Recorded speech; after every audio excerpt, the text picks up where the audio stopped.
আসসালামু আলাইকুম প্রিয় দর্শক, প্রধান উপদেষ্টা ডক্টর মোহাম্মদ ইউনূস আজকে দুপুরে একটা ভাষণ দিয়েছেন, জাতির উদ্দেশ্যে দেওয়া ভাষণ। এই ভাষণ নিয়ে কিন্তু নানা আলোচনা হয়েছে। যেমন কালকে শুনেছিলাম আজকে উনি ভাষণ দেবেন এবং শুনেছিলাম দুপুরে ভাষণ দেবেন। দুপুর কটা সেটা কিন্তু আমরা দুপুর হওয়ার অনেক পরে জানতে পেরেছি। মানে সকাল থেকে আমি জানতে পারছিলাম না উনি ঠিক দুপুর কয়টার সময় ভাষণ দেবেন, এটা বুঝতে পারছিলাম না আমরা।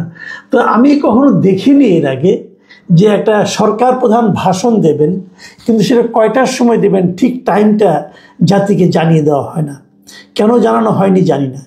কেউ কেউ বলছেন যে প্রধান উপদেষ্টার এই ভাষণ শোনার জন্যই নাকি আজকে রাস্তায় লোকজন, যানবাহন একেবারে কম ছিল, সবাই অধীর আগ্রহে অপেক্ষা করছিলেন। এটা ভালো। এটা যদি হয় তাহলে তো বুঝতে হবে যে আওয়ামী লীগ যে কর্মসূচি দিয়েছিল অনলাইনে, এই কর্মসূচির পক্ষে কোনো মিছিল মিটিং কিচ্ছু হয়নি। অনলাইনে কোথা থেকে আমি নিজেও দেখিনি অনলাইনে সেই আহ্বানটা, লোক মুখে শুনেছি। তারা নাকি আজকে এক ধরনের লকডাউন একটা আহ্বান করেছিল। তো আমি প্রথম ভেবেছিলাম বোধহয় তাদের আহ্বানেই রাস্তায় মানে যানবাহন টানবাহন কম, মানুষ কম। কিন্তু পরে দেখলাম যে মনে হয় তা নয়। কি জানি একজন বলল যে এই প্রধান উপদেষ্টার এই ভাষণ শোনার জন্যই নাকি সব মানুষ সারাদিন ঘরে বসেছিল, যে কখন ওনার ভাষণটা হবে সেটা শুনবেন, এই জন্য রাস্তায় বের হয়নি। যদি সুনির্দিষ্ট টাইম দিয়ে দিত যে 2টার সময় হবে অথবা 2:30টার সময় হবে, তাহলে তো লোকে ওই সময় থাকতো। কিন্তু যেহেতু টাইমটা দেওয়া হয়নি, অতএব তারা সকাল থেকে অপেক্ষা করছিল যে কখন উনি ভাষণ দেন, আমাদেরকে এটা মিস করা চলবে না। নানা রকম কথা তো আমরা শুনি, কিন্তু আমি আসলে মিলাতে পারি নাই। আমি কিন্তু কালকে রাতেও অনেক গাড়ি, যানবাহন আর রাস্তাঘাট খুব মানে ফাঁকা দেখেছি আর কি। নাকি লোকে কালকে রাত থেকেই চিরামুড়ি নিয়ে টিভির সামনে বসেছিল, আমি বলতে পারবো না। যাই হোক, সবশেষে 2:30টার সময় সেই ভাষণ প্রচারিত হলো, শুনলাম। উনি কি বললেন এটা নিয়ে একটু আলোচনা করতে চাই। এই ভাষণটা হয়েছিল তখন যে জুলাই সনদটা কীভাবে বাস্তবায়ন করা হবে এটা নিয়ে আলোচনা করার জন্য। জুলাই সনদ যখন নাকি বাস্তবায়নের জন্য যখন আলী রিয়াজ সাহেবরা তাদের কমিটি মিলে প্রধান উপদেষ্টার কাছে দিলেন, দেওয়ার পর বিএনপির পক্ষ থেকে সরাসরি বলা হলো যে তাদের সঙ্গে প্রতারণা করা হয়েছে। এবং কি প্রতারণা করা হয়েছে সেটাও বিএনপি উল্লেখ করলেন। আবার আরেকটা বিরোধ দেখা গেল যে এর জন্য একটা গণভোট করা হবে। সেই গণভোটটা কবে করা হবে সেটা নিয়ে একটা বিরোধ ছিল। জামাত এবং তার সঙ্গে 8 দল, তারা মিলে 8 জন মিলে বলছিলেন যে এটা করতে হবে নভেম্বর মাসে। তারপর এই গণভোটের উপর ভিত্তি করে যে আইনি ভিত্তি তৈরি হবে তার উপর নির্ভর করে নির্বাচন হবে আগামী ফেব্রুয়ারিতে। এই ছিল জামাতের দাবি। বিএনপির দাবি ছিল যে গণভোট যদি হয় সেটা হবে একেবারে নির্বাচনের দিন। এই ছিল 2 দলের বিরোধ। আবার আরেকটা বিরোধ ছিল, খুব বড় বিরোধ ছিল, সেটা হলো যে 2 কক্ষ বিশিষ্ট সংসদ হবে, তার মধ্যে উচ্চ কক্ষে 100 জন থাকবে। এই 100 জন কিভাবে নির্বাচিত হবে? বিএনপি বলছিল যে নিম্ন পরিষদে যে যারা নির্বাচিত হবেন যে 300 জন, ওখানে যে আনুপাতিক হার থাকবে সেই আনুপাতিক হারে উচ্চকক্ষের 100 জন নির্বাচিত হবে। আর জামাত সহ অন্যরা বলছিল এটা হবে সারা দেশে বিভিন্ন পলিটিক্যাল পার্টির যে ভোট প্রাপ্তির হার তার উপর নির্ভর করে সেই আনুপাতিক হারেই এই উচ্চকক্ষ গঠিত হবে। এই ছিল বিরোধটা। এখন এই বিরোধে ডক্টর ইউনূসকে দেখলাম যে উনি প্রথমে এই বিরোধ মেটানোর জন্য পলিটিক্যাল পার্টিগুলোকে বলেন আপনারা 7 দিন সময় দিলাম, 7 দিনের মধ্যে শেষ করেন। পলিটিক্যাল পার্টি বলা বাহুল্য পারে নাই, তারা বসেও নেই একসঙ্গে। তো ডক্টর ইউনূস বলছিল তারপরে তো উনি নিজেই বলে দেবেন, এবং সেইটাই আজকে উনি বলেছেন। উনি যে কথাটা বলেছেন সেটা হলো একটা গণভোট হবে, এবং সেই গণভোট হবে নির্বাচনের দিন, মানে বিএনপি যা চেয়েছিল সেটা নির্বাচনের দিন।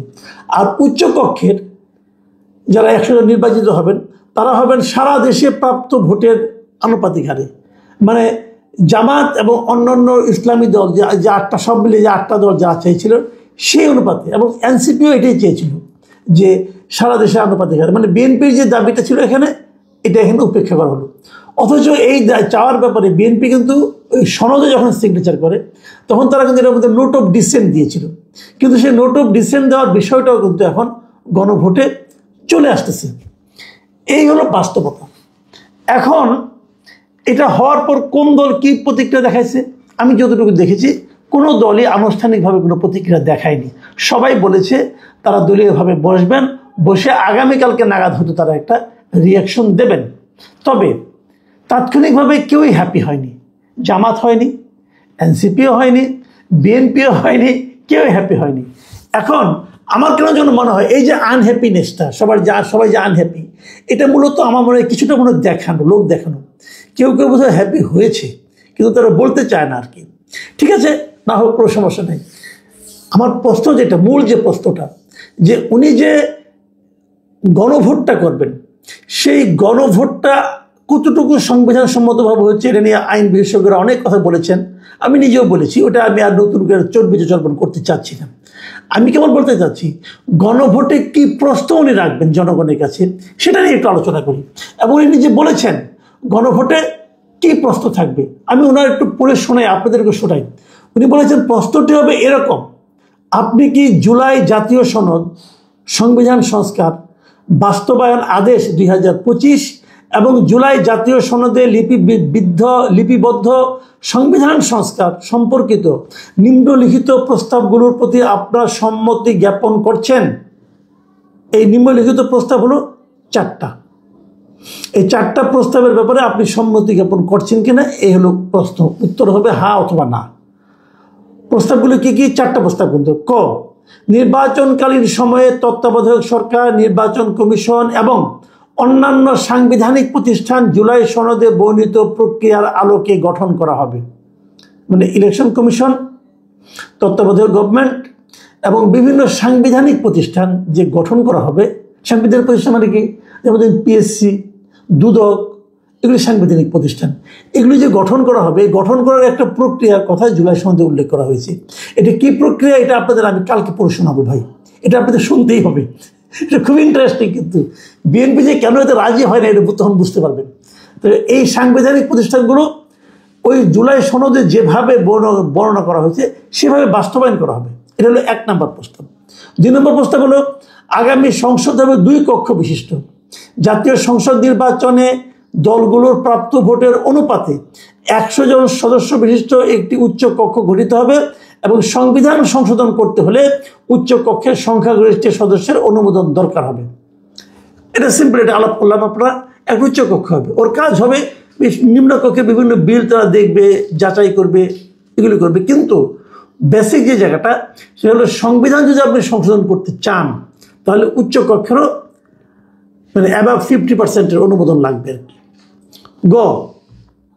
গ হলো সংসদের নারীর প্রতিনিধি বৃদ্ধি, বিরোধী দল থেকে ডেপুটি স্পিকার ও সংসদীয় কমিটির সভাপতি নির্বাচন, প্রধানমন্ত্রীর মেয়াদ সীমিতকরণ, রাষ্ট্রপতির ক্ষমতা বৃদ্ধি, মৌলিক অধিকার সম্প্রসারণ, বিচার বিভাগের স্বাধীনতা, স্থানীয় সরকার সহ বিভিন্ন বিষয়ে যে 30টি প্রস্তাবে জুলাই জাতীয় সনদে রাজনৈতিক দলগুলোর ঐকমত্য হয়েছে, সেগুলো বাস্তবায়নে আগামী নির্বাচনে বিজয়ী দলগুলো বাধ্য থাকবে।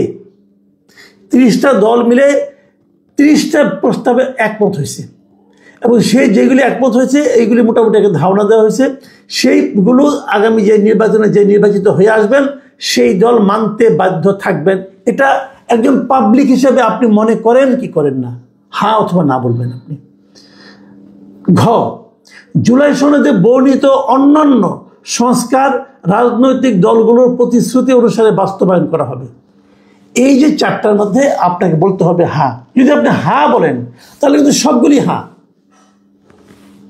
হ্যাঁ বললে কিন্তু আপনি সবগুলি হ্যাঁ। তার মানে তখন আপনি ওই যে বিভিন্ন সাংবিধানিক প্রতিষ্ঠানগুলি কীভাবে গঠন করতে হবে ওইটাও হ্যাঁ হয়ে গেল। আপনার তত্ত্বাবধায়ক সরকারের গঠন প্রণালী হ্যাঁ হয়ে গেল। 2 কক্ষ বিশিষ্ট সংসদ উচ্চ কক্ষ সংসদ হ্যাঁ হয়ে গেল। উচ্চ কক্ষে 100 জনের নির্বাচন হবে আপনার পিআর পদ্ধতিতে, এটাও হা হয়ে গেল। সব হা হয়ে গেল। কিন্তু এমন তো হতে পারে কেউ একজন বলতে চাচ্ছে যে অন্যগুলি বাদ দেন, যে 30টা বিষয়ে সবাই রাজি হয়েছে ওইখানেও কেউ অরাজি হতে পারে, তার তো একটা মতামত থাকতে পারে। প্রত্যেকটা ওই লোকটাকে কি অবশ্যই 30টা দলের সিদ্ধান্তের সঙ্গে একমত হইতে হবে? নাও তো হইতে পারে। 30টা দলের সিদ্ধান্ত একমত হয় সবাই, তাহলে তার মানে গণভোটের দরকারটা কি? আপনি গণভোট করছেন সেগুলোর ব্যাপারেও জনগণ কি বলছে এটা জানার জন্য। তাহলে যদি কেউ হ্যাঁ বলে, এখানে অনেকগুলি বিষয় কিন্তু আছে, এক হাতে কিন্তু সব হা হয়ে যাবে, এক নাতে কিন্তু সব না হয়ে যাবে।